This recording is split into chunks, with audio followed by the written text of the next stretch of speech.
Hello students, आज के class में आप सभी व्यूअर्स का एक बार फिर से हार्दिक स्वागत है। स्टूडेंट्स, आज जिस महत्वपूर्ण टॉपिक पर हम लोग चर्चा करने जा रहे हैं, जिसको समझने का प्रयास कर रहे हैं, उसका नाम है मानव अधिवास। आप लिखा हुआ देख रहे हैं, मानव अधिवास या बस्ती, जिसका इंग्लिश होता है ह्यूमन सेटलमेंट्स। यह जो चैप्टर है, यह कक्षा 12वीं के पाठ्यक्रम के लिए लाया गया है।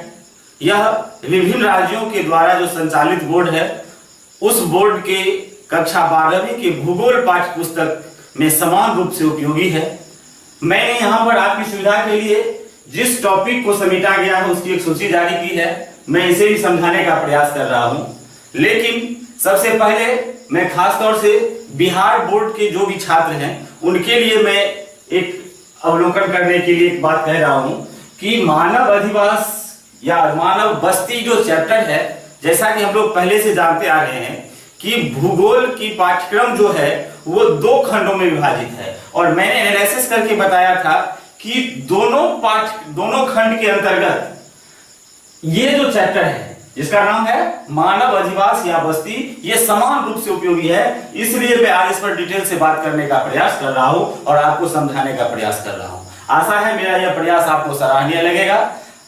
तो आइए सबसे पहले हम लोग देखते हैं कि यह जो हमारा खंड ए है, मानव अधिवास और बस्ती चैप्टर का, ये खंड ए में 10वें अध्याय का टॉपिक है और खंड बी में ये 4थे अध्याय का, अध्याय 10 और अध्याय 4 दोनों खंडों में। इसलिए हमने ये महत्वपूर्ण टॉपिक आपके सामने लाया है। आइए अब इस टॉपिक में जिन जिन बिंदुओं पर हमें चर्चा करना है, वो कौन कौन से बिंदु हैं। तो सबसे पहले पूर्व की तरह इस चैप्टर में भी हम लोग सबसे पहले जानने का प्रयास करेंगे अधिवास की परिभाषा, जिसे अधिवास की संकल्पना भी कहा जाता है। फिर हम लोग जानेंगे अधिवास की विशेषताएं या उसकी आवश्यकताएं। तत्पश्चात अधिवास को प्रभावित करने वाले कारक, अधिवास को कौन कौन से ऐसे फैक्टर हैं, कारक हैं जो उसको प्रभावित करता है, उसको जानने का प्रयास करेंगे। फिर हम लोग जानने का प्रयास करेंगे अधिवास के प्रकार। अधिवास जो कहीं बनाया गया है, उसके कितने प्रकार हैं। तो यहां मुख्य रूप से अधिवास के 2 प्रकार आएंगे। एक आएगा ग्रामीण अधिवास और एक आएगा नगरीय अधिवास। तो ये 2 प्रकार के अधिवास यहां आएंगे। और जब हम लोग अधिवास के प्रकार को जानने का प्रयास कर लेंगे, उसको समझ लेंगे, तो यहां पर एक टॉपिक आ जाएगा अधिवास का प्रतिरूप। यहां इस दोनों चीज को समझना जरूरी है। प्रकार और प्रतिरूप, बहुत सारे लोग इसको सेम समझते हैं, लेकिन इसमें अंतर है। प्रकार जो हो गया, वो प्रकार है अधिवास के टाइप्स, और अधिवास को यहां पर सीधे सीधे समझ लीजिए, अधिवास का मतलब यह हो जाता है घर या मकान। इसको हम लोग वर्णन करते हैं आगे, लेकिन मोटे तौर से अपने जहन में बैठाने का प्रयास करेंगे कि अधिवास जो है वो क्या है। तो अधिवास है हमारा घर, मकान या आवास। तो यहां अधिवास के प्रकार, जिसको क्या कहा जाता है, टाइप्स कहा जाता है। और ये जो प्रतिरूप है, ये है पैटर्न। यहां प्रकार बनाएंगे कि हम जो घर बनाते हैं वो किस प्रकार के बनाते हैं, और यहां जो हमारा घर बसा होता है वो किस रूप में बसा होता है, ये प्रतिरूप। इसकी हम लोग विस्तार से चर्चा करते हैं। फिर हम लोगों का एक टॉपिक आ जाता है नगरों का प्रभाव क्षेत्र। जो हम लोग नगर बसाते हैं या कहीं जो आप किसी शहर को देख रहे हैं, वो कितने दूर के क्षेत्र को प्रभावित करता है और वह खुद भी कितने दूर से प्रभावित करता है। मान लेते हैं कि यह एक शहर है, ये शहर कितने दूर के एरिया को प्रभावित करता है, इस शहर की वस्तुएं कहां कहां तक जाती है, और फिर इस शहर में किन किन जगहों से वस्तुएं आती है। तो ये जो एक सर्कल बनता है, ये इसका प्रभाव क्षेत्र अर्थात अम्लैंड कहलाता है। तो हम इसको जानने का प्रयास करेंगे। इस टॉपिक में हम लोग अम्लैंड की परिभाषा भी जानेंगे और इसका प्रकार भी जानेंगे, ये हमें आगे आएगा। फिर आ जाएगा हम लोगों का ग्रामीण एवं नगरीय बस्ती में अंतर। ये बहुत ही महत्वपूर्ण चैप्टर है, टॉपिक है इस चैप्टर के अंतर्गत, और ये विभिन्न बोर्ड में, विभिन्न राज्यों के बोर्ड में ये प्रश्न बार बार आता है, ग्रामीण एवं नगरीय बस्ती में अंतर। इसको हम लोग अलग से जानने का प्रयास करेंगे। और जैसा कि मैं यहाँ बता रहा हूं कि यह टॉपिक, जो ये दोनों टॉपिक है, ये हमारा जो दूसरा खंड है मानव अधिवास का, उसमें ये बहुत ही महत्वपूर्ण है। तो इसलिए इस स्टेप को इसमें समाने का प्रयास किया गया है। यह है विकासशील देशों में ग्रामीण एवं नगरीय बस्तियों की समस्याएं। इससे भी कई बार प्रश्न आएंगे। और अगला टॉपिक होगा हमारा भारत में नगरों का विकास और यहीं पर एक टॉपिक आ जाता है नगरीकरण।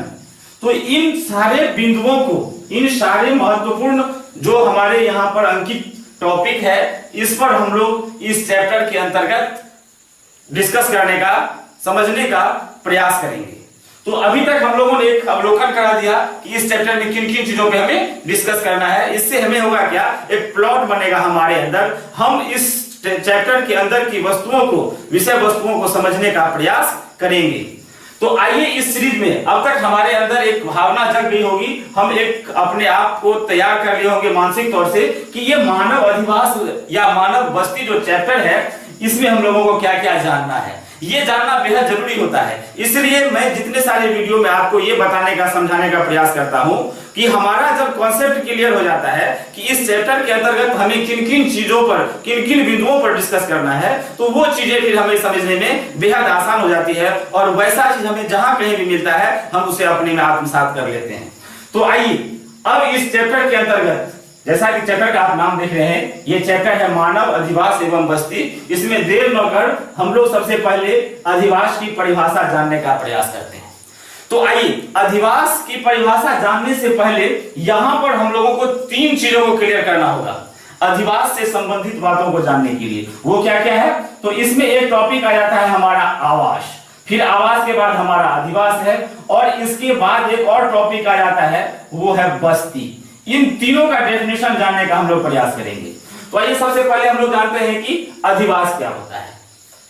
जैसा कि आप यहां लिखा हुआ देख रहे हैं, अधिवास को हम लोग सेटलमेंट कहते हैं। और यह जब आप आगे की क्लास में जाएंगे, 12वीं से जब आप आगे ज्योग्राफी सेक्टर में जाएंगे, ज्योग्राफी आपका मुख्य विषय होगा, तो यहां पर आपको अधिवास भूगोल एक बहुत महत्वपूर्ण बुक बन जाती है। अधिवास भूगोल, जिसे बस्ती भूगोल भी कहा जाता है और इसे इंग्लिश में सेटलमेंट ज्योग्राफी कहा जाता है।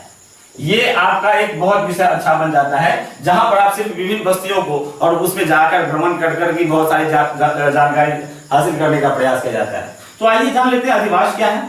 तो मनुष्य, हम लोग मनुष्य हैं और मनुष्य कहाँ रहना पसंद करता है, वो किसी न किसी जगह समाज में रहना पसंद करता है। और वो कैसे रहेगा, तो वो सबसे पहले क्या करता है, हमारी जो मूलभूत आवश्यकता है उसमें तीन चीजों का स्थान दिया गया है। हम सभी लोग जानते हैं वो तीन आवश्यकताएं क्या है, वो है रोटी, कपड़ा और मकान।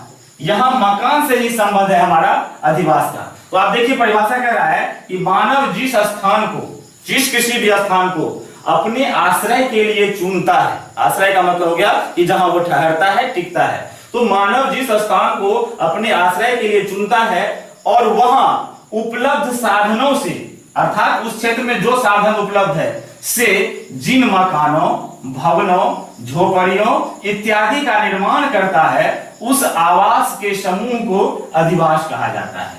तो अधिवास क्या हो गया, अधिवास हो गया आवास का समूह। आवास क्या हो गया, तो आवास ये हो गया कि मान लेते हैं कि हम जिस किसी भी क्षेत्र में रह रहे हैं और हमारी जैसी स्टेटस है, अपने हम स्टेटस के हिसाब से, अपने आमदनी के हिसाब से हम रहने के लिए जिस किसी भी प्रकार के भवन का निर्माण करते हैं, चाहे वो बड़ी अट्टालिका हो, बहुमंजिली इमारत हो या छोटी से छोटी झोपड़पट्टी हो, वो सभी हमारी समान रूप से आवश्यकताओं की पूर्ति करता है। तो वो हमारा क्या कहलाता है, आवास। यहां मुख्य रूप से वही चीज हमें यहां बताने का प्रयास किया जा रहा है कि आवास। और आवास जब एक समूह में एक जगह इकट्ठा होता है तो कई सारे घर वहां हो जाते हैं, तो वो क्या कहलाएगा, हमारा अधिवास। अब जहां यहां पर थोड़ा सा हम लोग इसको सूक्ष्म अंतर समझ लेते हैं कि आवास और अधिवास क्या हो गया। तो आवास क्या हो गया, वो पर्सनली हो गया, व्यक्तिगत हो गया, हर किसी का अलग अलग हो गया। और जब क्या हो गया, दो चार लोगों का आवास एक जगह हो गया, तो वो क्या बन जाएगा, अधिवास हो जाएगा। और ये अधिवास ही क्या बन जाता है बाद में, ये बस्ती बन जाता है। तो ये तीनों एक दूसरे से रिलेटेड हो गया। अब यहां पर थोड़ा सा देख लीजिए कि आवास जो होगा वो स्वतंत्र होगा, लेकिन अधिवास में क्या हो जाएगा कि अधिवास जैसे ही बनेगा, यहां तो घर बनेंगे, उसका समूह बनेगा, लेकिन यहां पर क्या हो जाएगा, यहां उसमें जुड़ने के लिए, एक दूसरे से मिलने के लिए यहां मार्ग का निर्माण हो जाएगा। अर्थात यहां सड़क बन जाएंगे, बड़े बड़े मार्ग बन जाएंगे, पगडंडियां बन जाएगी, और तो और यहां आर्थिक क्रिया करने के लिए भी साधन उपलब्ध हो जाएंगे। तो वो क्या कहलाएगा, अधिवास कहलाएगा। तो आवास का बृहद रूप क्या बन गया, अधिवास बन गया। और अब जब अधिवास बन गया तो ये फिर किसका रूप ले लेगा? बस्ती का। अब आइए बस्ती को देखिए क्या कहता है। तो बस्ती जो है, बस्ती शब्द का जो फॉर्मेशन हुआ है, जरा सा हम लोग इसको जान लेते हैं कि बस्ती शब्द संस्कृत शब्द, हम लोग संस्कृत से वाकिफ है, संस्कृत एक विषय है और संस्कृत में धातु बहुत इंपॉर्टेंट हो जाता है। धातु जो है वो वर्ब है, क्रिया है। तो ये क्रिया में एक वसन धातु है जिसका अर्थ होता है बसना। संस्कृत में वसन एक धातु है, धातु अर्थात वर्ब है और वो वर्ब एक शब्द बनाता है, उस वसन बसना, और इसी बसना शब्द से क्या बना है? बस्ती बना है। तो बस्ती क्या है? ये मानव का समूह है। मानव जब समूह में कहीं बसता है, मानवों का समूह क्या होता है? वो बस्ती कहलाता है। तो यहां अधिवास से संबंधित बातों को हमने देखा।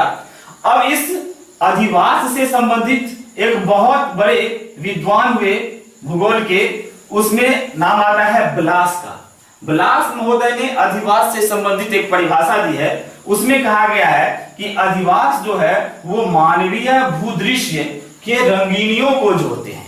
किसे जोड़ते हैं? तो मानव जहां रह रहा है, वो जिस स्थान पर रह रहा है, वहां विभिन्न प्रकार की लीलाएं हो रही है, विभिन्न प्रकार की क्रियाएं हो रही है, रंग बिरंगी दुनिया है, उनको जोड़ने का जो प्रयास कर रहा है वो क्या है? अधिवास है। किनके अनुसार? ब्लास के अनुसार। तो कभी कभी यह सिर्फ लाइन दे दिया जाता है 1 नंबर वाले प्रश्न में कि अधिवास मानवीय भूदृश्य के रंगीनियों को जोड़ता है। किसने कहा?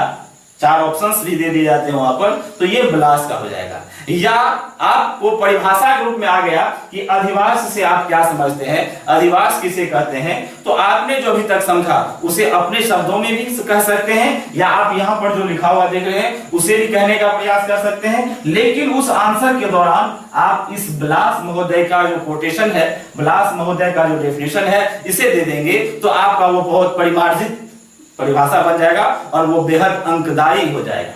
तो अभी तक हम लोग देख रहे थे अधिवास की विशेषता, अधिवास की परिभाषा। अब आइए आगे जानने का प्रयास करते हैं कि अधिवास की विशेषता। परिभाषा के बाद अब हम लोगों का जो दूसरा टॉपिक था अधिवास की विशेषता है, उसे जानने का प्रयास करते हैं कि ये जो अधिवास बना या हम लोगों ने जो अधिवास बनाया उसकी विशेषताएं क्या है। तो अधिवास की विशेषताओं है कि अधिवास में मनुष्य, हम लोग जैसा जानते हैं कि मनुष्य जो है वो एक सामाजिक प्राणी है और जैसे ही हम लोग समाज में रहना पसंद करते हैं या समाज में रहते हैं तो हमारा एक दूसरे से इंटरेक्शन होता है, हमारा एक दूसरे से लेन देन होता है। वो लेन देन क्या किस चीज का होता है? तो वस्तुओं का होता है, विचारों का होता है, संवादों का होता है, अभिव्यक्ति का होता है। तो इन चीजों का जो हमारा परस्पर एक दूसरे से लेन देन होता है, विनिमय होता है, वो कहाँ होगा?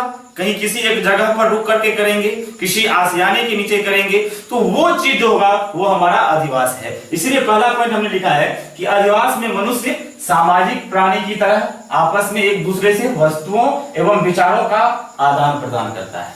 ये एक बहुत बड़ी विशेषता हो गई इसकी अधिवास की। फिर आइए दूसरा देखते हैं कि जब कभी भी अधिवास होता है, जैसे आप लोगों ने अभी समझा कि अधिवास क्या है, वो एक बड़े विषय में होता है और वहां बहुत सारे क्या होते हैं? आपस में जुड़े जुड़े सटे सटे या बिखरे हुए घर भवन मकान होते हैं। तो वो इसकी जो प्रारंभिक इकाई होती है वो क्या होती है? घर या मकान। यानी कि अधिवास में घर एवं मकान का बहुत ही महत्वपूर्ण स्थान है, इसलिए इसकी प्रारंभिक इकाई हो गई और ये अधिवास की बड़ी विशेषता भी हो गई।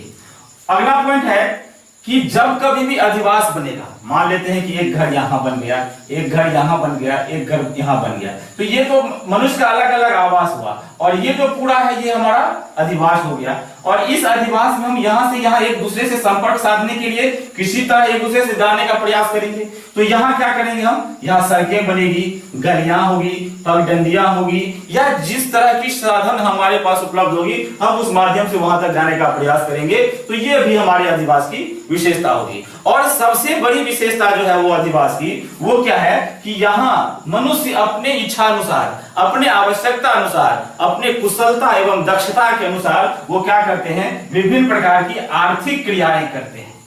आर्थिक क्रियाओं को समझने के लिए आपको भूगोल के जो प्रथम खंड है मानवीय क्रियाकलाप, उसमें विभिन्न प्रकार के क्रियाकलापों का वर्णन किया गया है, आप उसे वहां भी देख सकते हैं। तो यहाँ हम विभिन्न प्रकार के आर्थिक क्रियाओं का भी अवसर हमें कहां मिलता है? अधिवास के अंदर मिलता है। तो ये विशेषताएं हो गई अधिवास की। अब आइए हम लोग जानते हैं कि अधिवास की आवश्यकता क्या है, आखिर क्या जरूरत पड़ी। हमने पहले बताया कि मनुष्य की 3 मूलभूत आवश्यकता है। क्या है? रोटी, कपड़ा और मकान। यहां मकान से जुड़ी बातें जो अधिवास में आई उसकी आवश्यकता क्या हो गई। तो सबसे पहले यह देख लीजिए कि अधिवास जो है हमें वो क्या करता है, वो हमें सुरक्षा प्रदान करता है, विभिन्न प्रकार के बाहरी आक्रमणों से क्या करता है, सुरक्षा प्रदान करता है। दूसरा, यह हमें चैन से सोने का अवसर प्रदान करता है, क्योंकि मनुष्य का जो शरीर है उसे आराम चाहिए और वो चैन से सोने के लिए कहां, वो अपने अधिवास, अपने आवास में जाता है।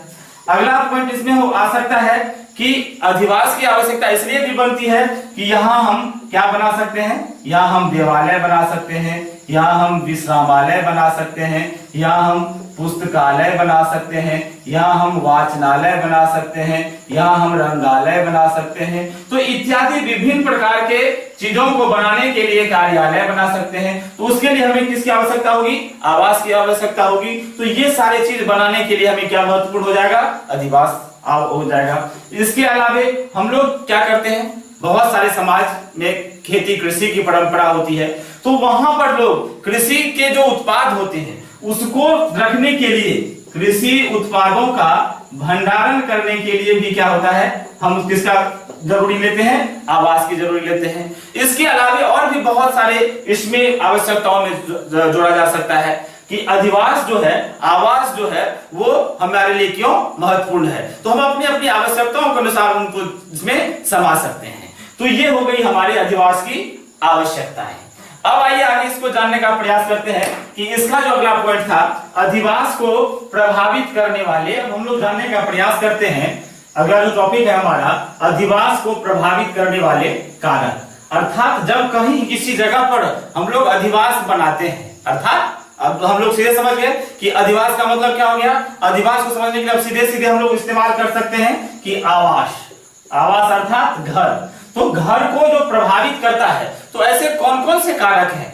किसी स्थान पर आप लोग देखेंगे होंगे या हम लोग अनुभव करते हैं कि हम जिस क्षेत्र में रह रहे हैं वहां जो सारी चीजें हमें उपलब्ध हो रही है, हम उसके हिसाब से क्या करते हैं, अपना घर बनाते हैं। एक ये हो गया। दूसरा कि हमारा जो घर होता है वो हमारी जो इकोनॉमिक स्ट्रक्चर होती है, हमारी जो आमदनी होती है, उसके आधार से भी हमारा घर बनता है। हम अपने घर को अपने आय के हिसाब से भी बनाते हैं। उसके अलावे हम जिस क्षेत्र में रह रहे हैं उस क्षेत्र में किस तरह के घर की आवश्यकता होगी। अगर हम बाढ़ वाले क्षेत्र में रह रहे हैं तो हम वहां कोई अस्थायी या पक्के तरह के घर नहीं बना सकते, क्योंकि वहां कटाव का डर होता है। हम किसी भूकंप से प्रभावित क्षेत्र में रह रहे हैं तो वहां पर हम किसी भारी भरकम घर नहीं बना सकते, क्योंकि वहां बार बार भूकंप से हिलने का खतरा होता है। तो हम वहां हल्के प्रकार के घर बनाने का प्रयास करते हैं। यदि हम बहुत ज्यादा, खासतौर से अगर हम भारत की बात करें तो भारत के जो पूर्वोत्तर में जो हमारा जंगली पहाड़ी क्षेत्र वाला जगह होता है, वहां पर जो हमारे छत की आकार होती है, हम वहां सपाट छत नहीं देते। जहां ज्यादा बारिश होती है वहां हम आरे तिरछे प्रकार के जो है वो ढालनुमा जो है घर का हम छत बनाते हैं। तो ये विभिन्न प्रकार की जो हमारे दृष्टिकोण है जो हमें हमारे आवास को प्रभावित करता है। तो ये हम हो गए हमारे प्रभावित करने वाले कारक। तो आइए इनको हम बिंदुओं में जानने का प्रयास करते हैं कि हमारा जो अधिवास होता है वो कैसे कैसे प्रभावित होता है। तो सबसे पहला पॉइंट जो इसमें है कि भूमि का स्वरूप। भूमि का मतलब कि हमारा धरातल जमीन कैसा है, वहां पर उसका स्वरूप क्या है, मिट्टी की संरचना कैसी है, धरातलीय आकृति कैसी है, उच्चावच का क्या स्तर है, उसके आधार से हम अपने आवास का चयन करते हैं और बनाते हैं। दूसरा, पेयजल की आपूर्ति। स्वच्छ पेयजल की आपूर्ति जहां पर होगी वहां पर जो आवास होगा वो क्या होगा, ज्यादा सघन होगा। अगला इसमें हम लोग देख सकते हैं कि यातायात या परिवहन की जहां सुविधा होगी, यातायात या परिवहन के साधन की जहां पे सुविधा होगी वहां पर क्या होगा, वहां विशेष प्रकार के जो है वो घर बनेंगे। उसके बाद कृषिगत उपज की जहां संभावना अधिक होगी, जहां कृषि से उत्पादन ज्यादा होगी, वहां क्या होंगे, ज्यादा लोग बसेंगे। तो वहां अधिवास जो है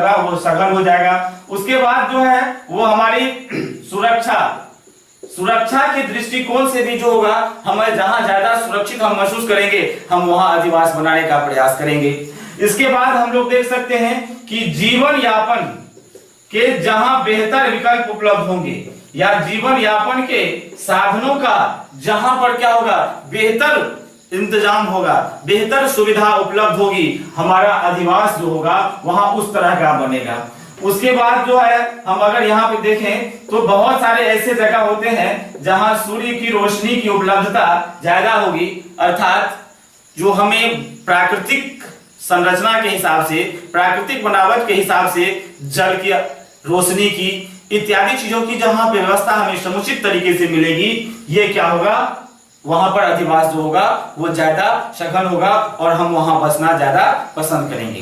अब यहाँ प्रभावित करने वाले कारक से संबंधित एक प्रश्न आ जाता है कि हम लोग विभिन्न जगहों पर देखते हैं कि जो जनसंख्या का जमाव होता है या लोगों के जो बस्ती की बसावट अधिक होती है वो मैदानी क्षेत्रों में अधिक होती है। तो यहाँ पर एक प्रश्न मैं छोड़ रहा हूं आपके लिए कि जो ज्यादा जनसंख्या है भारत के संदर्भ में यहाँ अगर बात किया जाए कि भारत की अधिकांश जनसंख्या, एक प्रश्न छोड़ रहा हूं, भारत की अधिकांश जनसंख्या जो होती है वो मैदानी क्षेत्रों में पाई जाती है। क्यों? आप रिसर्च करके इसका आंसर बताने का प्रयास करेंगे या खुद से इसका नोट्स बनाने का प्रयास करेंगे आपके हिंट्स के लिए कि ये जो आपने प्रभावित करने वाले कारक का टॉपिक देखा है, आप यहां से इस प्रश्न को सजा सकते हैं कि भारत की अधिकांश जनसंख्या मैदानी क्षेत्रों में पाई जाती है। क्यों? आपको ये हिंट्स देगा और इसके माध्यम से आप इसको बनाने का प्रयास कर सकते हैं। यह प्रश्न पूछा जाता है, कई बार प्रश्न पूछा भी गया विभिन्न सारी जगहों पर, और ये टॉपिक आपको वहां पर मदद करेगा। तो इस एपिसोड में हम इतना बताने का प्रयास कर रहे हैं। अगले एपिसोड में हम फिर इसके विभिन्न पॉइंट्स पर चर्चा करने का प्रयास करेंगे। तब तक आप इसका अवलोकन करें।